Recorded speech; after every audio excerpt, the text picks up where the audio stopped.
రోజుకి బొచ్చెడు motivational videos చూసే నాకు, ఒకరోజు నేను కూడా బీభత్సంగా మోటివేట్ అయిపోయా. నా కంఫర్ట్ జోన్‌లోనే బతికితే జీవితం నేనేం చూడలేనేమో అనిపిచ్చింది.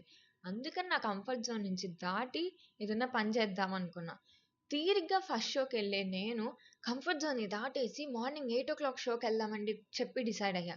ముందు రోజు 12:00కి లాగౌట్ అయినా కూడా పొద్దున్నే లేచి రెడీ అయ్యి బ్రేక్‌ఫాస్ట్ కూడా తినకుండా టీ తాగేసి సిన్సియర్‌గా ఇంటర్వ్యూకెళ్తున్నట్టు రెడీ అయిపోయి ఎళ్ళా.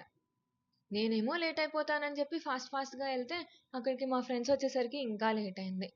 మా నాన్నే పిక్ చేసి, మా నాన్నే డ్రాప్ చేస్తారు. అది వేరే విషయం. ఇంటి దగ్గరే థియేటర్ అయినా కూడా ప్రిన్సెస్ ట్రీట్‌మెంట్. ఎళ్ళిన వెంటనే 'ప్రభాస్' అన్నయ్య కనిపిచ్చారు.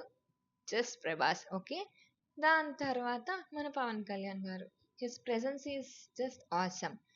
మూవీ అంతా చూసేసి, ఎంజాయ్ చేసి 10 మినిట్స్ ఉన్నప్పుడు గుర్తొచ్చింది లాగిన్ చేయాలని. మూవీ అయిపోయాక వచ్చి చూస్తే నాన్న పిక్ చేసుకోవడానికి వచ్చేసున్నారు. అలా నాన్నతో మళ్ళీ ఇంటికెళ్ళిపోయి లాగిన్ అయిపోయానండి. ఇంకేం చేస్తాను? అంతే ఈ వీడియోకి. మీరు ఫస్ట్ షో పర్సనా? బెనిఫిట్ షో పర్సనా?